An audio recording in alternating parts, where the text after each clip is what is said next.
This is section 6.1b, the law of sines. Now today we're going to talk about the ambiguous case of SSA. Yesterday I introduced the different possibilities of AAS, ASA, SSA, SSS, and all that stuff. And as you may remember, we're looking at two cases for the law of sines in 6.1. The AAS/ASA case is one, and the second case is the SSA. Now the thing that's tricky about the SSA case is that it has many possibilities. Now before you write everything on the screen down, I'd like you to just pay attention, because then you're only going to have to write one part of it down, and that is the diagram for two triangles. Okay, so the diagram that you see right here in the middle that I'm circling now with the mouse arrow, that's the only thing that you're going to need to draw from this screen. However, it is very important that you do draw it. So first I'm going to explain, and then as I do so you can draw this, but don't worry about drawing everything on the screen. Alright, let's start with this on the left side. A is acute. So if the angle that we're given, A, is acute, and if A is less than H, which we see here, H is the height of the triangle and A is one of the sides. If A is less than H, then there is no triangle possible. No triangle possible. Again, don't worry about writing that down. The whole point of this screen is to show you that there are a bunch of different possibilities for the SSA case.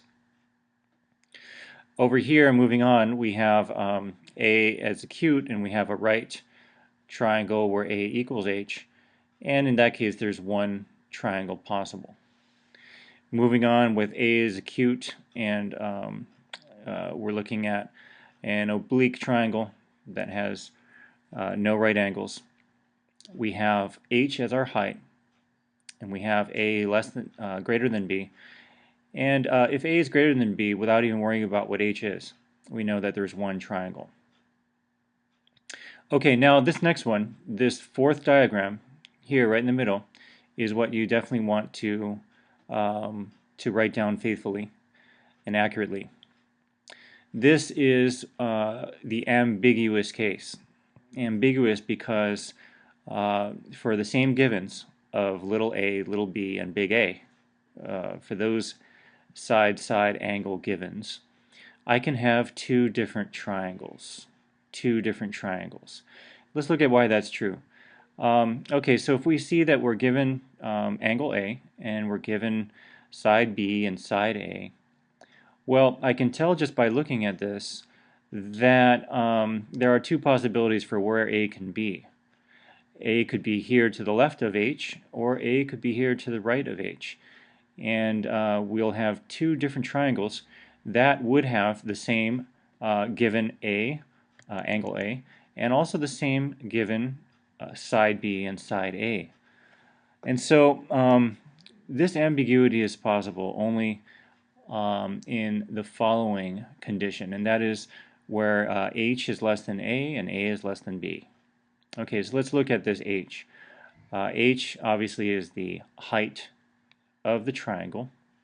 I can see that H is less than A because if I'm looking at this H as a bisector of the isosceles triangle, which cuts it into two right triangles, well then A would be the hypotenuse, and the hypotenuse is always the longest side, and so clearly H is less than A. And I can also see that A is less than B. So for this particular set of conditions, with angle A acute and H less than A and A less than B, there are two possible triangles. Two possible triangles. Therefore, it's called the ambiguous case.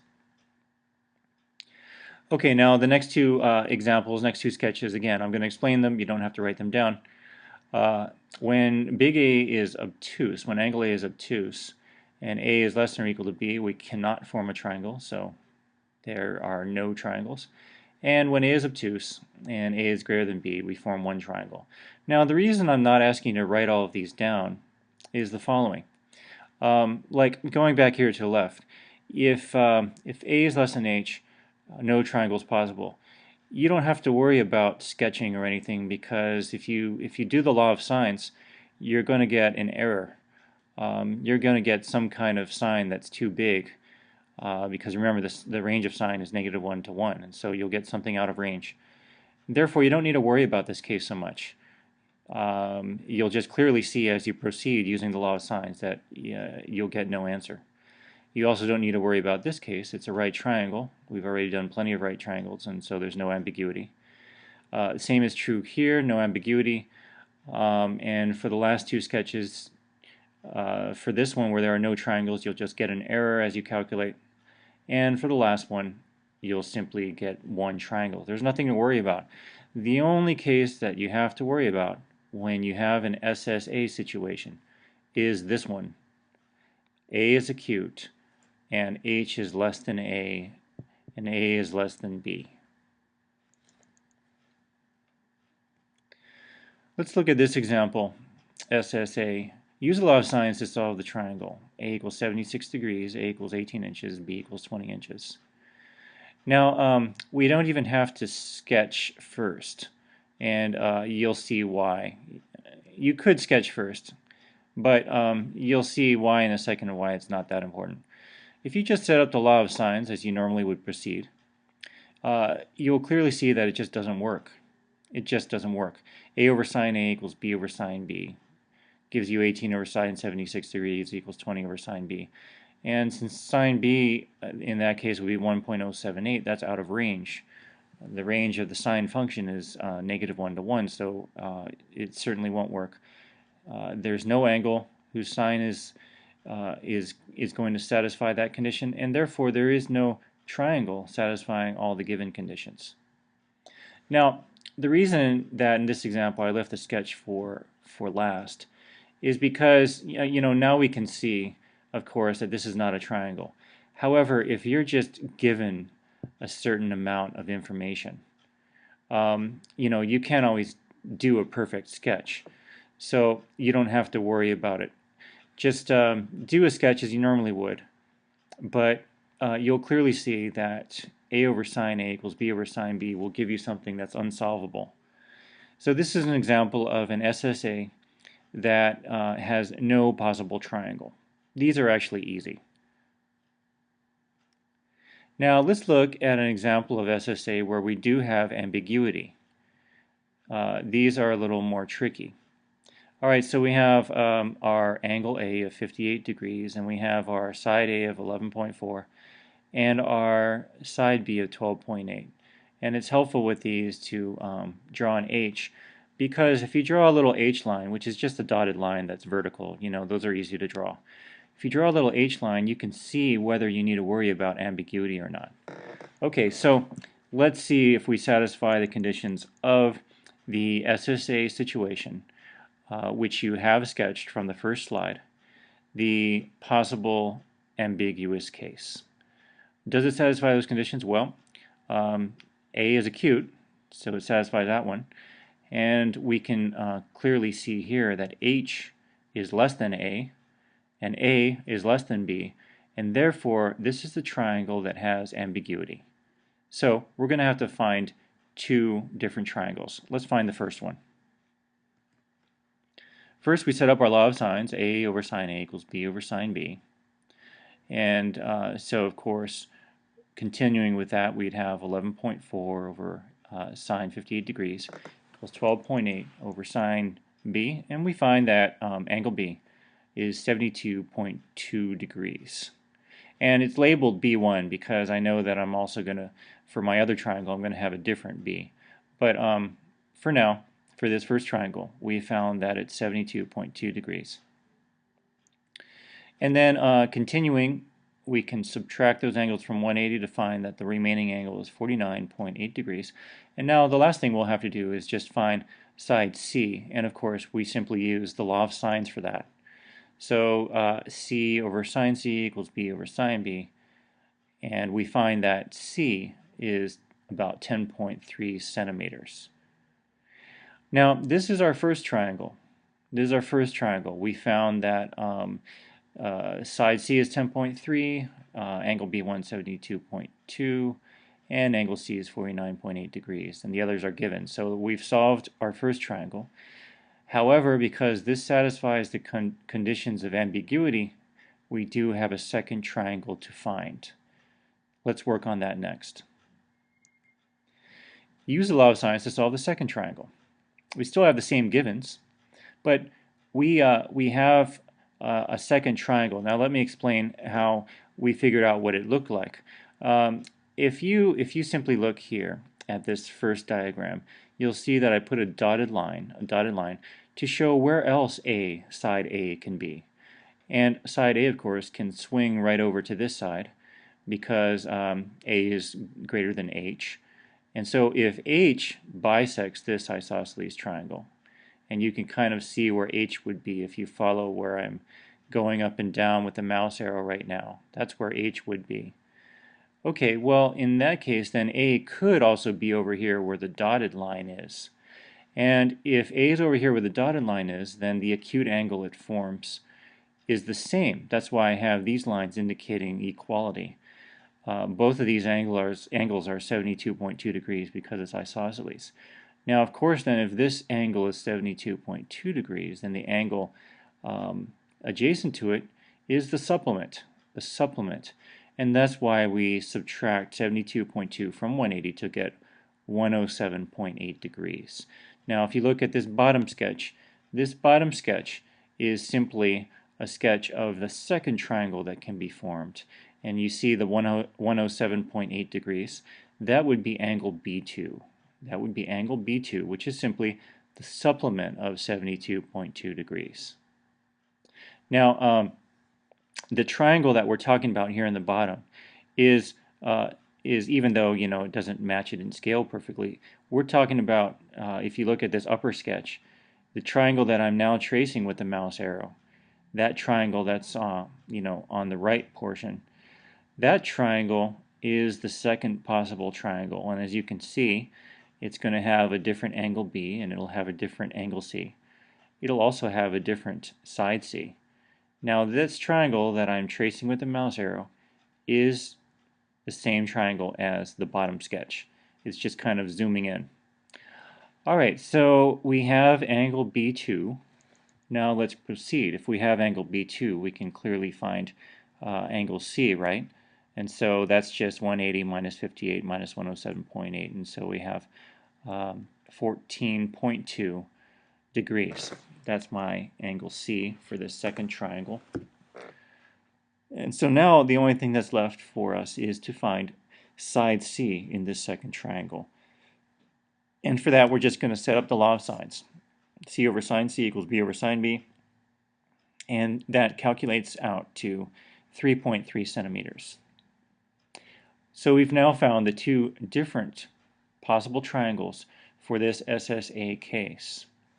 We found this upper sketch, which has, of course, the same givens, but it has an angle B of 72.2 degrees, it has a side C of 10.3, and an angle C of 49.8.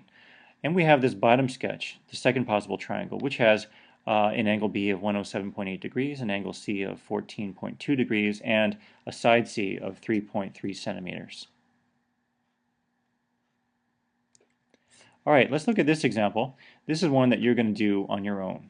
Now, what I'd like you to do this example in two parts.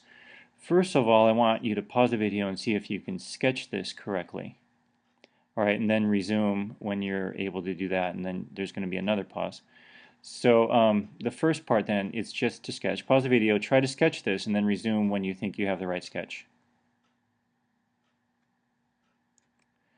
Alright, this is the correct sketch.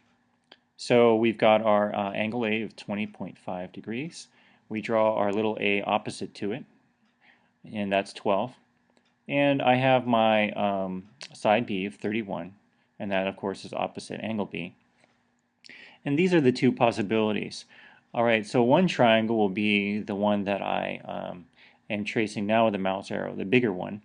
And that bigger one, you can distinguish it because it has given A in red, and it has angle B in red. And then the second possible triangle would be this smaller one that I'm tracing now with a mouse arrow, which has the given side A in black and the angle B in black.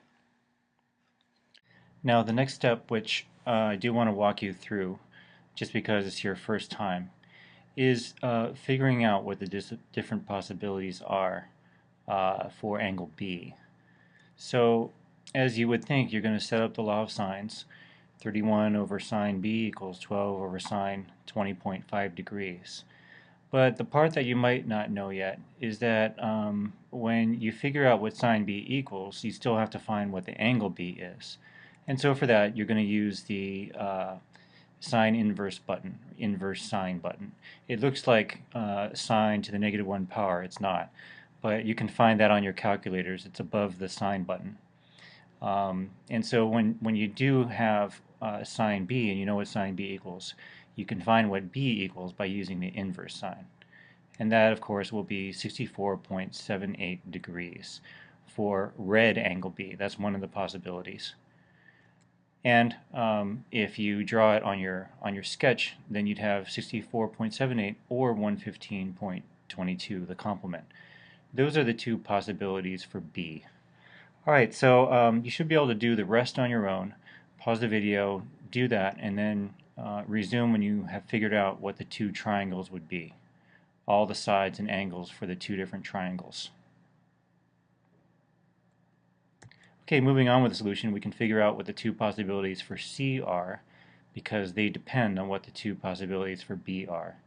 And so I put in red 94.72 degrees because that would be C if B were 64.78 degrees. And then I put in black the 44.28 because that would be C if B were 115.22 degrees.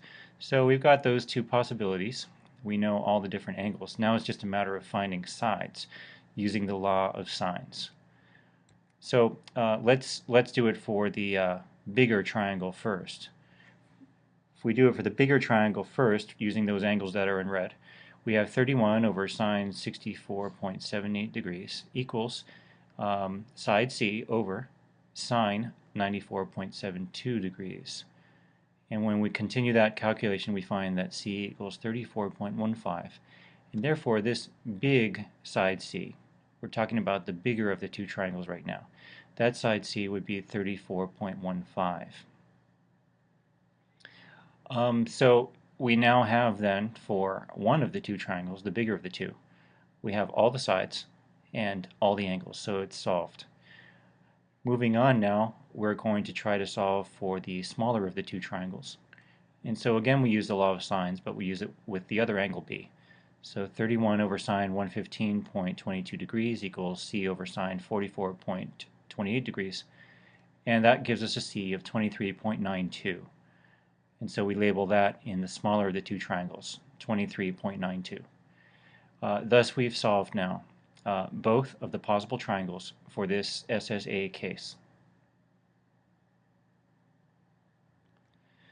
Now let's look at the area of an oblique triangle. These are some formulas, but just a word of advice regarding formulas. Now, I know that some of you like to have the formulas and like to be able to just plug things into formulas, and that's fine. But as just a word of suggestion, sometimes it's better not to memorize formulas, or to put it this way, memorize as few as you can. And let me show you what I mean by this. Alright, if you look at this H, dotted line H, that's obviously the height of the triangle. You already know that the area of a triangle is 1/2 base times height. Okay, that's a formula that's already in your brains. And so what I'd like to explain to you now is how these formulas for the area of an oblique triangle, 1/2 BC sine A, 1/2 AB sine C, 1/2 AC sine B, are all easily derivable just by the fact that H equals B sine A. And why does H equals B sine A? Well, let's look at our angle A. Right now I'm tracing out the angle A with the mouse arrow. And for that angle A, the sine of A is opposite over hypotenuse, which is H over B. And that's why I wrote up here in the upper right corner, H over B equals sine A. Well, multiply both sides of that first equation by b, and you have h equals b sine a. And so you can easily find what h is, and then multiply that by whatever the base is, and then multiply that by 1/2. It's just 1/2 base times height. Okay, that's where these formulas come from.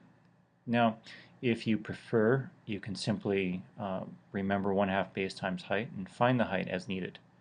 Or if you prefer, you can copy down these formulas, 1/2 BC sine A, 1/2 AB sine C, and 1/2 AC sine B. Copy those down because they're really just equivalent.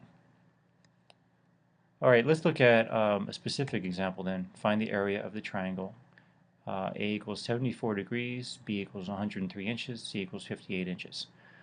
Pause the video, do that on your own, and then resume when you have the area. So we can fill in the 74 degrees and the givens of 103 inches and 58 inches. And then you can either just derive the formula yourself because you know that h equals b sine a. And then in this particular case, the side C is your base. You'd multiply that by the base and then by 1/2. Or you can simply plug it into the formula. That's fine too. Since you're given side B, side C, and angle A, then you would use 1/2 BC sine A. Either way, you'll get the same answer. Area equals 1/2 BC sine A. And then, of course, when you calculate that out, you get 2,871 square inches.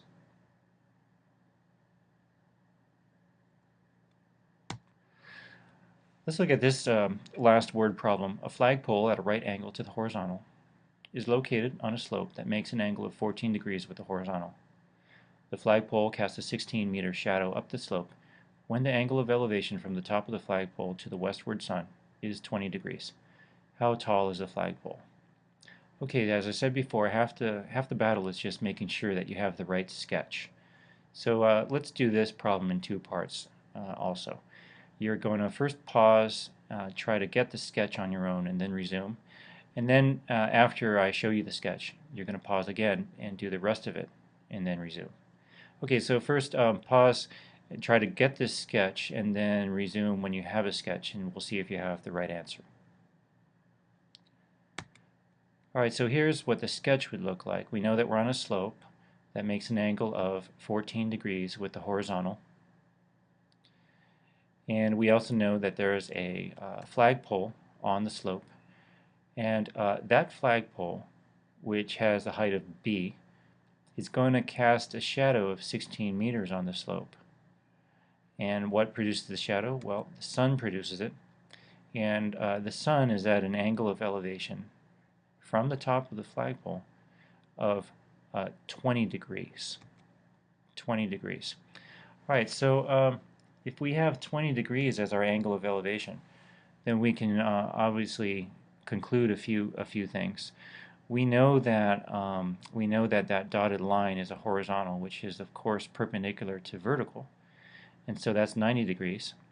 And then 20 degrees plus 90 degrees is 110, and then the supplement of that is 70.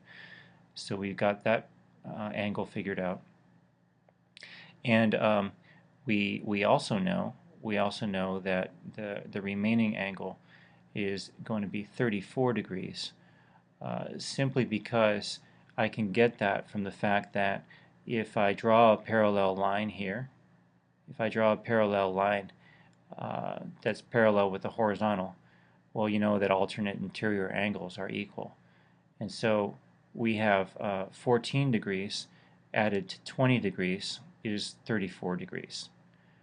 Alright, so all of this can be sketched based on what you're given in the problem. All this can and should be sketched based on what you're given in the problem. And as you can see, now you're going to have an angle of 34 degrees, 70 degrees, and a side of B. And so you have enough information to figure this out. This would be a case of AAS. AAS. This A is 70, the next A or angle 34, and the S of 16. This is an AAS. You're going to use the law of sines. So pause the video, do this on your own, and then resume when you have an answer for the height of the flagpole. Setting up the law of sines, A over sine A equals B over sine B. When you plug in the numbers, you get 9.5 meters. The flagpole is approximately 9.5 meters tall.